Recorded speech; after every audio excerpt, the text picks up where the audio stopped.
Welcome back everyone, welcome to civil service study. अभी तक 23 test complete हो गए थे यूपी पीसीएस के लिए, और 23 जो से लास्ट टेस्ट था वो करंट अफेयर्स का था। यह है टेस्ट नंबर 24 24वां, और इस टेस्ट में हम फोकस करने वाले हैं हिस्ट्री के प्रश्नों पर। तो चलिए स्टार्ट करते हैं।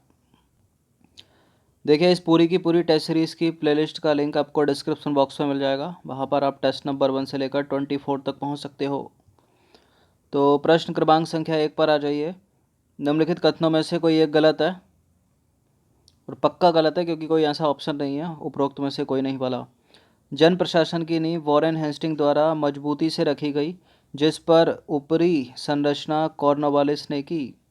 ईस्ट इंडिया कंपनी के असैनिक और सैनिक सुधार करने का श्रेय क्लाइव को था। लॉर्ड विलियम बेंटिक सबसे बड़े ब्रिटिश शासकों में से एक था, क्योंकि उसने भारत में ब्रिटिश साम्राज्य को संग्रहित किया। लॉर्ड डलहौजी ने व्यपगत के सिद्धांत के आधार पर ब्रिटिश साम्राज्य में समृद्ध क्षेत्र जोड़े। बताइए, भारतीय क्षेत्र। करेक्ट है पहला वाला स्टेटमेंट। ईस्ट इंडिया कंपनी के असैनिक और सैनिक सुधार का श्रेय क्लाइव को था। दूसरा वाला भी करेक्ट है। लॉर्ड विलियम बेंटिक सबसे बड़े ब्रिटिश शासकों में से एक नहीं था, उसने भारत में ब्रिटिश साम्राज्य को संग्रहित नहीं किया। डी सही है, सी गलत है। तो देखिए, विलियम बेंटिक के 7 वर्षों में विलियम बेंटिक के शासन ने 7 वर्षों में पुरानी निरंतर युद्ध तथा संयोजन की नीति को त्याग दिया। भारत के इतिहास में लॉर्ड विलियम बेंटिक का नाम सामाजिक तथा प्रशासनिक सुधारों के कारण स्मरण किया जाता है। ठीक है, इसने गलत है सी वाला स्टेटमेंट। संयोजन की नीति त्यागी थी उसने, और 7 वर्षों में पुरानी निरंतर युद्ध उनको भी त्यागा था। मतलब ब्रिटिश संग्रहित नहीं किया था उसको। ठीक है। कलकत्ता में एशियाटिक सोसाइटी की स्थापना के समय बंगाल का गवर्नर जनरल कौन था? प्रश्न इंपॉर्टेंट है। कलकत्ता में एशियाटिक सोसाइटी की स्थापना के समय बंगाल का गवर्नर जनरल कौन था? Lord Warren Hasting. Option number B है इसका आंसर। तो 15 जनवरी 1784 को एशियाटिक सोसाइटी की स्थापना के समय बंगाल के governor general Lord Warren Hasting थे। भारत में न्यायिक संगठन की स्थापना किसने की थी? भारत में न्यायिक संगठन की स्थापना की थी Lord Cornwallis. Option number C है इसका आंसर। तो देखिए, दीवानी और फौजदारी न्यायालय के श्रेणीबद्ध संगठन के जरिए न्याय प्रदान करने की एक नई व्यवस्था की नींव अंग्रेजों ने रखी। इस व्यवस्था को वॉरेन हेस्टिंग ने आरंभ किया, मगर कॉर्नवालिस ने इसे और सुदृढ़ बनाया। 1763 ईस्वी में कॉर्नवालिस संहिता शासक शक्तियों के पृथक्करण के सिद्धांत पर आधारित थी, जिसके तहत कर और न्याय प्रशासन को अलग कर दिया गया। ठीक है, तो कॉर्नवालिस सही है। लॉर्ड वेलेजली द्वारा लागू की गई सहायक संधि, जिसको बोलते हैं सब्सिडरी अलायंस सिस्टम व्यवस्था के संदर्भ में निम्नलिखित में से कौन सा कथन लागू नहीं होता? दूसरों के खर्च पर एक बड़ी सेना बनाए रखना, भारत को नेपोलियन के खतरे से सुरक्षित रखना, कंपनी के लिए एक नियत आय प्रबंधन करना, ऐसा कुछ नहीं था। ये गलत है सी वाला स्टेटमेंट। रिपीटेड प्रश्न है, ये पूछा गया है पहले। भारतीय रियासतों के ऊपर ब्रिटिश सर्वोच्चता स्थापित करना था, ये सही है। तो देखिए, लॉर्ड वेलेजली ने भारतीय राज्यों को अंग्रेजी राजनीतिक परिधि में लाने के लिए सहायक संधि प्रणाली का प्रयोग किया, सब्सिडरी अलायंस सिस्टम। सहायक संधि की शर्तों में एक शर्त यह भी थी कि संधि को स्वीकार करने वाली रियासत कंपनी की एक सेना को रखेगा। ठीक है, कंपनी की एक सेना को रखेगा, जिसका सारा खर्चा राज्य को देना होगा। ठीक है, इस सेना को चलाने का अधिकार केवल कंपनी को होगा। कंपनी किसकी? अंग्रेजों की। सहायक संधि को स्वीकार करने वाले राज्य किसी भी यूरोपीय या अंग्रेज के दुश्मनों की सहायता नहीं करेगा, और उनके किसी भी व्यक्ति को नौकरी नहीं देगा। ये भी इसमें प्रावधान था। सुंगौली की संधि कब हुई थी? सुंगौली की संधि हुई थी 1815 में। कब हुई थी? 1815। तो देखिए, आंग्ल नेपाल युद्ध लॉर्ड हेस्टिंग के गवर्नर जनरल काल में हुआ था, जो कि 1815 ईस्वी की सुंगौली की संधि से समाप्त हुआ। अंग्रेजों और नेपाल का युद्ध। प्रश्न क्रमांक संख्या 6 है। निम्नलिखित बंगाल के गवर्नर जनरल में कौन एक तृतीय आंग्ल मैसूर वार से संबंधित है? तृतीय आंग्ल मैसूर वार के समय कौन था गवर्नर जनरल बंगाल का? Lord Cornwallis, option number B. तो तृतीय आंग्ल मैसूर युद्ध हुआ था कब? 1790 से लेकर 92 के बीच। इस समय बंगाल का गवर्नर जनरल लॉर्ड कॉर्नवालिस था। इस युद्ध में कॉर्नवालिस ने स्वयं सेना की बागडोर संभाली, उसने खुद। तथा कथित कुशासन के आधार पर किस गवर्नर जनरल ने मैसूर राज्य के प्रशासन को ले लिया था? तथा कथित कुशासन के आधार पर मैसूर राज्य को अपने प्रशासन में ले लिया था, किसने किया था ऐसा?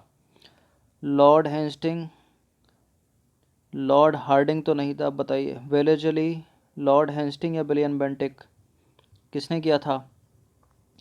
लॉर्ड विलियम बेंटिक ने, ऑप्शन नंबर डी है इसका आंसर। तो विलियम बेंटिक ने 1831 में मैसूर तथा 1834 में कुर्ग एवं कछार की रियासतों को अपने प्रदेश में मिला लिया, क्योंकि वहाँ कथित रूप से बहुत अधिक कुशासन एवं अव्यवस्था थी। ठीक है। निम्नलिखित में से किस गवर्नर जनरल ने भारत में दास प्रथा को समाप्त कर दिया? भारत में दास प्रथा को समाप्त किसने किया था? लॉर्ड एलन बरो ने। रिपीटेड है, इम्पोर्टेंट है। तो 1843 के एक्ट 5 के द्वारा भारत में तत्कालीन गवर्नर जनरल लॉर्ड एलन बरो ने दास प्रथा को उन्मूलन कर दिया था। इनका कार्यकाल 1842 से 1844 ईस्वी तक था। प्रश्न क्रमांक संख्या 9 पर आ जाइए। अपने पुत्र के स्थान पर दूसरे उत्तराधिकारी को गोद लेने के अधिकार को पुनः स्थापित किया गया था, किसने किया था? 1858 की सामग्री की घोषणा ने। ठीक है। 1858 की महारानी विक्टोरिया की घोषणा। तो देखिए, महारानी की उद्घोषणा 1 नवंबर 1858 को इलाहाबाद में हुए दरबार में लॉर्ड कैनिंग द्वारा उद्घोषित की गई।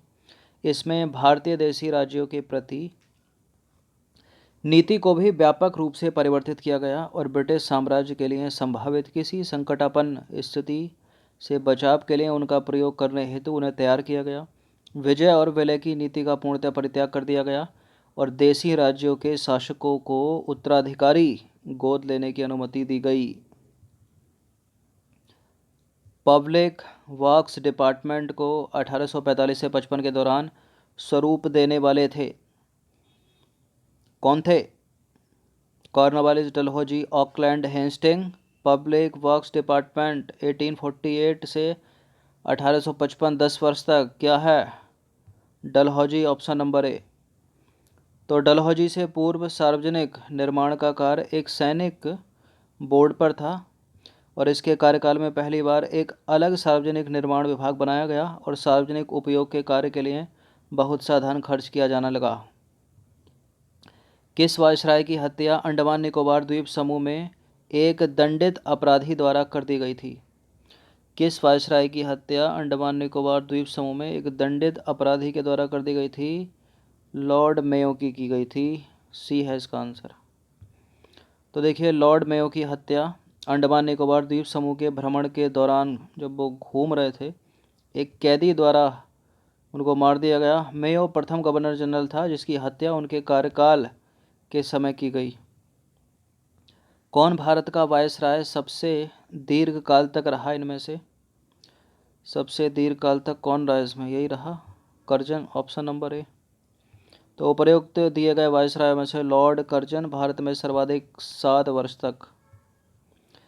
किसकी पदावधि में महिलाओं तथा बच्चों की कार्य अवधि के घंटों को सीमित करने तथा स्थानीय स्वशासन को आवश्यक नियम बनाने के लिए प्राधिकृत करने के लिए प्रथम फैक्ट्री अधिनियम का अधिग्रहण किया गया?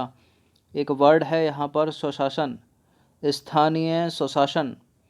जब भी ये दिखे इसका उत्तर लगा देना आँख मीच कर, लॉर्ड रिपन। बहुत पूछते हैं इसको। तो देखिए, लॉर्ड रिपन को ब्रिटिश भारत के वायसराय में सबसे अधिक उदारवादी माना जाता है। उन्होंने 100 या उससे अधिक कार्यरत मजदूरों वाली फैक्ट्री में काम करने वाली महिलाओं तथा बच्चों के संबंध में कुछ उदारवादी नियम बनाए जिन्हें प्रथम फैक्ट्री अधिनियम 1881 के रूप में जाना जाता है। अधिनियम क्या कहता है ये? इस अधिनियम के तहत 7 वर्ष से कम आयु के बच्चों के फैक्ट्री में काम करने पर रोक लगाई गई और जो बच्चे 7 से 12 वर्ष के हैं उनकी कार्य अवधि प्रतिदिन जो है 9 घंटे और महीने में 4 दिन की छुट्टी का प्रावधान किया गया। इसने किया था लॉर्ड रिपन ने। मतलब 7 वर्ष से नीचे के काम नहीं करेंगे और जो 7 से 12 वर्ष की आयु के बीच में है वो 9 घंटे की अवधि सीमित कर दी गई कार्य करने की, उससे ऊपर काम नहीं लिया जाएगा उनसे, और कम से कम 1 महीने में 4 दिन की छुट्टी उनको दी जाएगी। क्वेश्चन नंबर 14 है, भारतीय पुरातत्व सर्वेक्षण की स्थापना किसके काल में हुई थी? Archaeological survey of India. भारतीय पुरातत्व सर्वेक्षण की स्थापना किसके काल में? कर्जन या हेस्टिंग? लॉर्ड कर्जन, बंगाल का विभाजन करने वाला। तो लॉर्ड कर्जन के कार्यकाल के दौरान 1901 में भारतीय पुरातत्व सर्वेक्षण को एकीकृत एवं केंद्रीकृत स्वरूप देते हुए जॉन मार्शल को इसका नया महानिदेशक नियुक्त किया गया। तो 1901 में भारतीय पुरातत्व सर्वेक्षण शासनकाल है लॉर्ड कर्जन का। बंगाल विभाजन कब किया? 1905 में। क्वेश्चन नंबर 15 अंतिम प्रश्न है, प्राचीन स्मारक संरक्षण एक्ट किस गवर्नर जनरल के कार्यकाल में पारित हुआ था? प्राचीन स्मारक संरक्षण एक्ट, इंपॉर्टेंट है ये प्रश्न, किस गवर्नर जनरल के कार्यकाल में पारित हुआ था? लॉर्ड मिंटो नहीं है, लॉर्ड लिनलिथगो नहीं है, लॉर्ड वेलिंगटन नहीं है, उपर्युक्त में से कोई नहीं, कर्जन है, कर्जन। तो देखिए, प्राचीन स्मारक संरक्षण अधिनियम 1904 के द्वारा लॉर्ड कर्जन ने भारत में पहली बार ऐतिहासिक इमारतों की सुरक्षा एवं मरम्मत की ओर ध्यान देते हुए 50,000 पाउंड की धनराशि का आवंटन किया था। अगर ये टेस्ट पसंद आया तो आप एक लाइक कर सकते हो। धन्यवाद।